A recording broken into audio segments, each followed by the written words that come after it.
Halo semuanya, gimana kabarnya selama PPKM pandemi COVID-19 ini diperpanjang? Pasti tetap bahagia kan? Jangan bersedih, kita akan belajar bagaimana cara mencegah infeksi bakteri dengan perilaku hidup bersih dan sehat. Sebelumnya kalian udah pada tahu belum penyakit bisul ini disebabkan oleh apa? Jadi penyakit bisul ini disebabkan oleh infeksi bakteri Staphylococcus aureus. Nah, di saat lagi pandemi kayak gini nih, kita akan membahas betapa pentingnya PHBS di lingkungan keluarga kita. Sebelumnya, kalian udah pada tahu belum PHBS itu apa? Atau udah pernah dengar? Jadi, PHBS itu kepanjangan dari perilaku hidup bersih dan sehat yang merupakan perilaku kesehatan yang dilakukan karena kesadaran pribadi sehingga keluarga dan seluruh anggotanya mampu menolong diri sendiri pada bidang kesehatan serta memiliki peran aktif dalam aktivitas masyarakat. Untuk manfaat dari PHBS itu sendiri, sebagaimana untuk menyadarkan masyarakat agar mau dan mampu menjalankan pola hidup sehat supaya masyarakat sadar betapa pentingnya menerapkan PHBS di lingkungan sekitar, serta mengantisipasi masalah kesehatan. Yang selanjutnya, ada beberapa pemanfaatan PHBS pada area tertentu. Yang pertama, PHBS di sekolah, di mana sekolah dapat mampu menciptakan lingkungan yang bersih dan sehat, serta meningkatkan proses belajar mengajar yang baik antara para siswa, guru, hingga masyarakat lingkungan sekolah menjadi lebih sehat. Yang selanjutnya yaitu PHBS di tempat kerja, di mana para pekerja mampu meningkatkan kesehatannya sehingga tidak mudah sakit dan dapat meningkatkan produktivitas kerja yang baik serta tempat kerja yang positif. Yang selanjutnya yaitu PHBS di rumah tangga.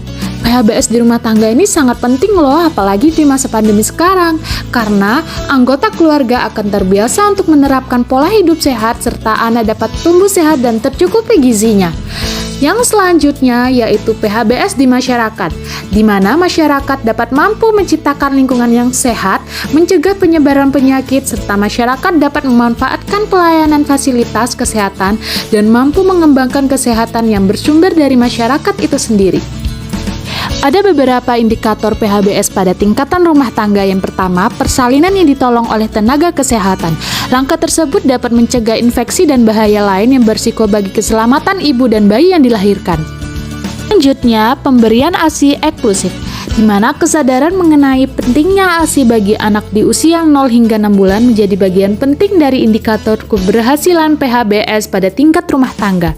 Selanjutnya, menimbang bayi dan balita secara berkala.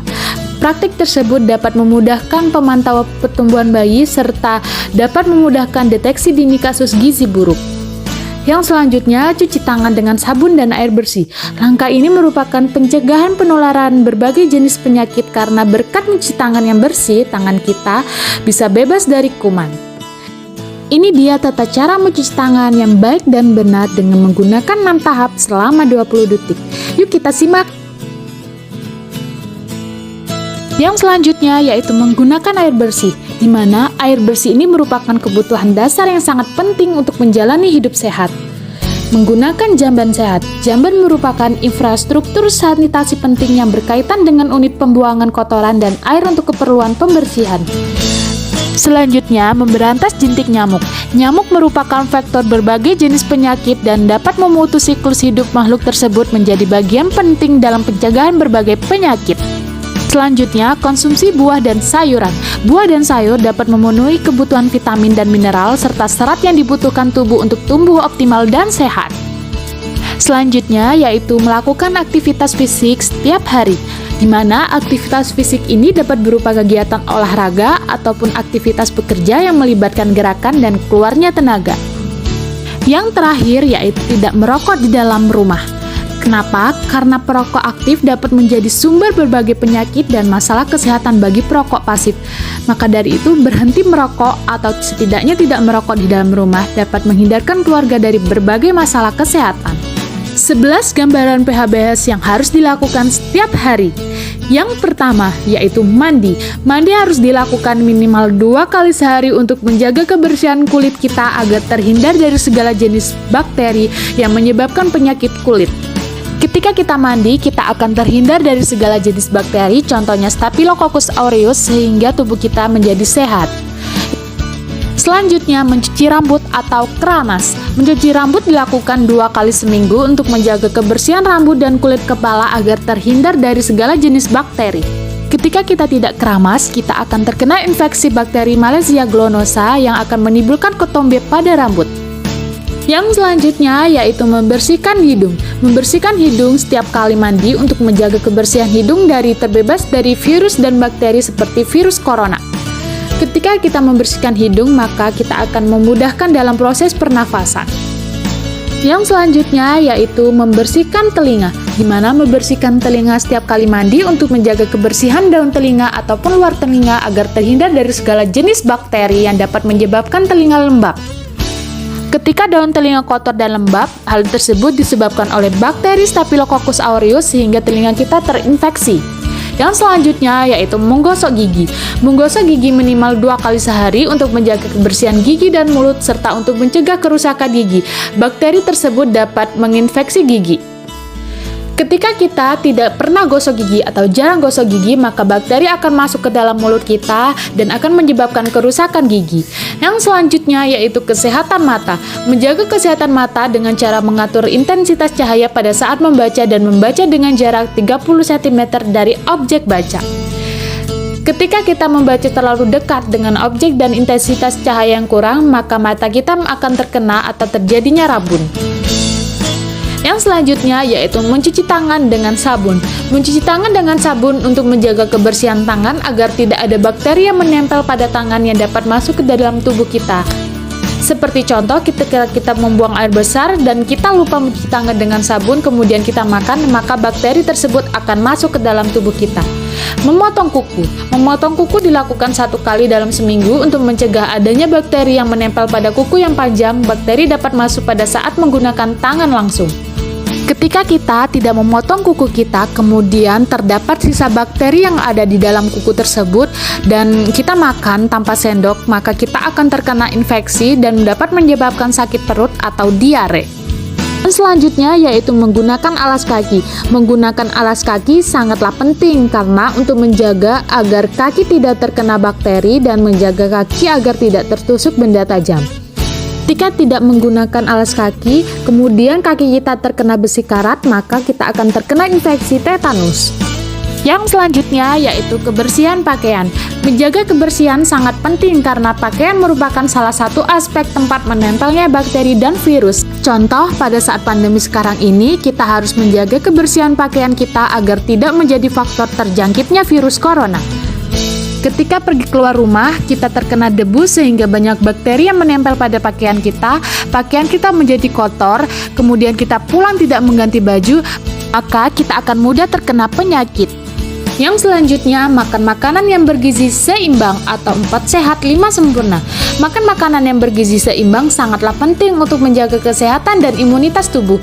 Makanan yang bergizi 4 sehat 5 sempurna harus diperhatikan sesuai dengan kebutuhan tubuh kita. Seperti pada saat pandemi, imunitas kita harus terjaga salah satunya dengan memenuhi kebutuhan gizi yang seimbang. Ketika kita makan makanan yang seimbang, badan kita akan menjadi lebih sehat, imunitas tubuh terjaga, dan kita tidak akan mudah sakit. Jadi sudah paham tentang keterkaitan antara infeksi bakteri dengan pola hidup bersih dan sehat.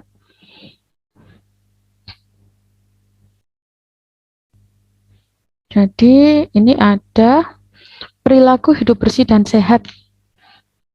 Ini adalah materi dari Kementerian Sosial yang memang jadi program pemerintah untuk mencanangkan program perilaku hidup bersih dan sehat ini ke masyarakat, terutama untuk tiap masing-masing keluarga ya. Oke, sekarang gini dulu. Apa sih PHBS itu?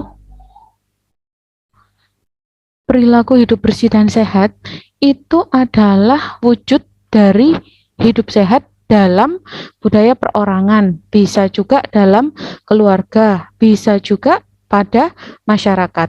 Tujuannya untuk apa PHBS ini sendiri? Tujuannya itu untuk meningkatkan, kemudian untuk memelihara dan melindungi kesehatan orang tersebut baik secara fisik, mental, spiritual maupun sosial. Nah Bu, hubungannya apa Bu? Kok ada hubungannya sama mental spiritual barang itu Bu? Itu kan biasanya, wong ini kan tentang pola hidup bersih dan sehat. Kok hubungannya sama mental itu apa? Hubungannya sama spiritual itu apa? Nah, mungkin memang awalnya itu hubungannya dengan secara fisik.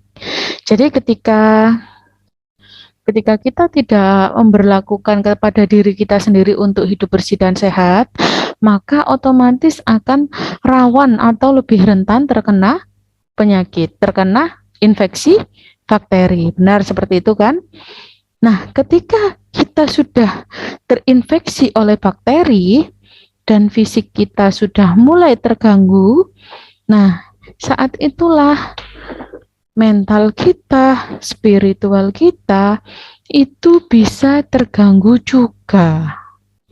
Ya, jadi kalau orang sakit itu biasanya ketika dia mentalnya down, apalagi saat ini, apalagi COVID ini. Jadi orang itu sudah positif misalnya, tapi ketika dia tetap semangat, dia berpositif thinking, itu akan mempercepat untuk penyembuhan.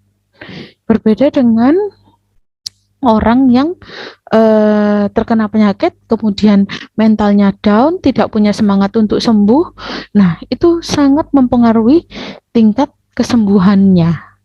Ya, jadi hubungannya PHBS ini erat, tidak cuma secara fisik, tapi juga secara mental dan spiritual dan juga sosial dari orang itu sendiri. Paham ya PHBS ya? Nggih, Bu. Iya, Bu. Oke.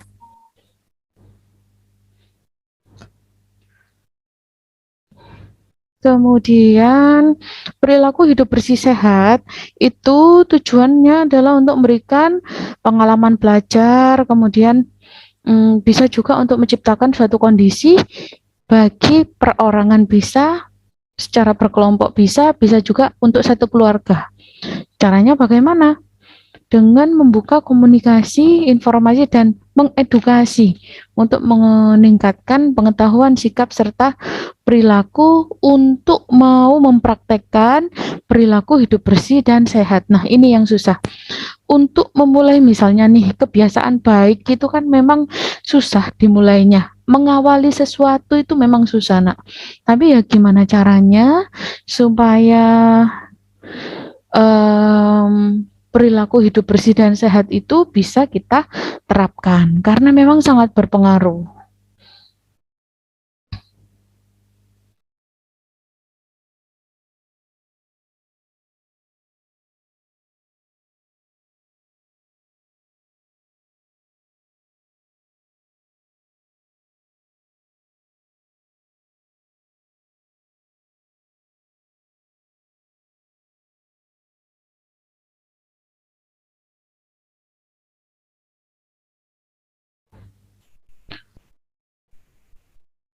Oke, kemudian berikutnya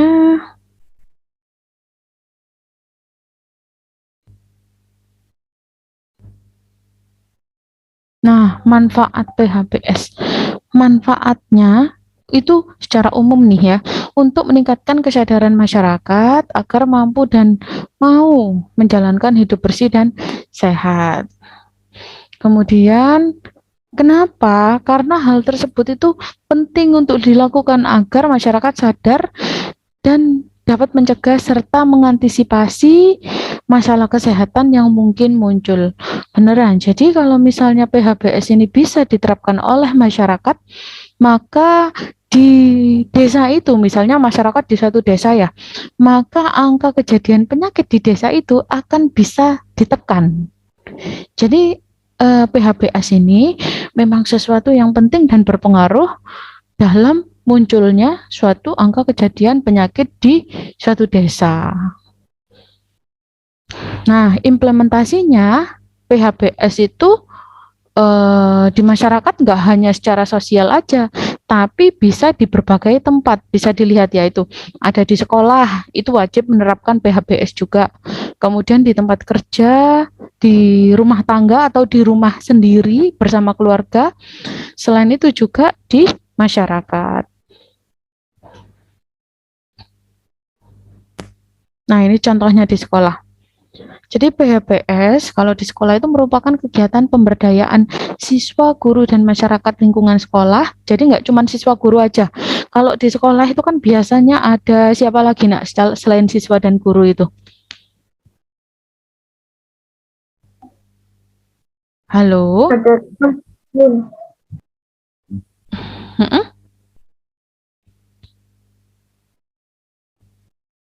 Halo? Nggih, Bu. Ya, Bu. Iya, nyimak. Tadi Bu Sasan jelaskan. Halo? Nggih, Iya, Bu. Bu.